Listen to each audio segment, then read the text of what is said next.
Hello and welcome to the first of our catechesis videos. We're using this book, To Be a Christian, an Anglican Catechism. A question, a prepared answer, and some Bible verses with a short thought or two to help explain it. The first question: what is the human condition? What is the human condition? And the answer: though created good and made for fellowship with our Creator, humanity has been cut off from God by self-centered rebellion against him, leading to lawless living, guilt, shame, death, and the fear of judgment. This is the state of sin. The Bible verses that you can click on just below this video give all sorts of detail to this. And it starts off with Genesis 3, telling us that the first thing that sin has done is that it's brought death into the world. God's plan wasn't that we would die or that things would decay or rot, but that we would live forever in an eternal paradise. But sin has brought death into the world. That passage we have from Psalm 14 describes that sin has affected everything. It's like even the smallest drop of wine into some clear water changes it. And that's what sin has done. It's affected absolutely everything. Matthew 15 tells us that even the things inside us can be found to be anger, sometimes even as bad as murder. Even the insides of our thoughts have been affected by sin. And that passage from Romans that we've got there are two short readings from Romans.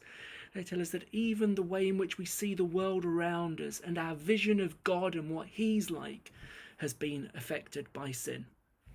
If we think of the cross, now of course we know that the cross is going to be the answer for sin, but just for the moment thinking about what is the human condition, and we're told that even though God has created us good, sin has affected everything. The cross helps us with this.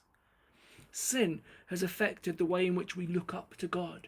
That Romans passage. We've exchanged a vision of the true God and we've replaced it with all sorts of other ideas of what we think he might be like, but he's not actually like.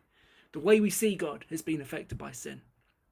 Then at the centre of the cross, we sort of think about our personal, our insides.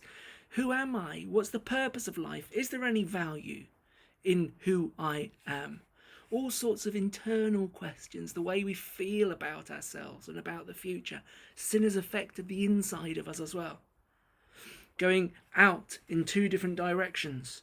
In one sense, sin has affected our relationships with other people.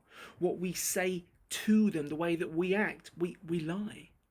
We cheat people. We do things that we wish we hadn't to even those that we love. And sadly, we know that people do that to us. Sin has broken relationships with other human beings.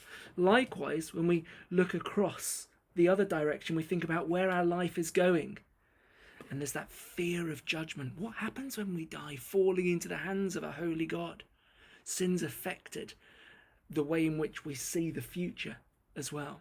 And then the last direction of the cross, down to the planet, the earth, and beyond that, the whole of creation.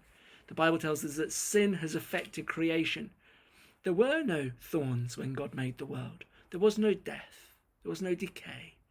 And these things that we know and experience as all sorts of natural disasters, we would call them, even cancer and other sickness, these things are the effects of sin into creation. So the question: what is the human condition? Though created good and made for fellowship with our Creator, humanity has been cut off from God by self-centered rebellion against him, leading to lawless living, guilt, shame, death, and the fear of judgment. This is the state of sin. It's affected everything. We know what the answer is going to be, but this shape also gives us a helpful description of how sin affects us and everything around us.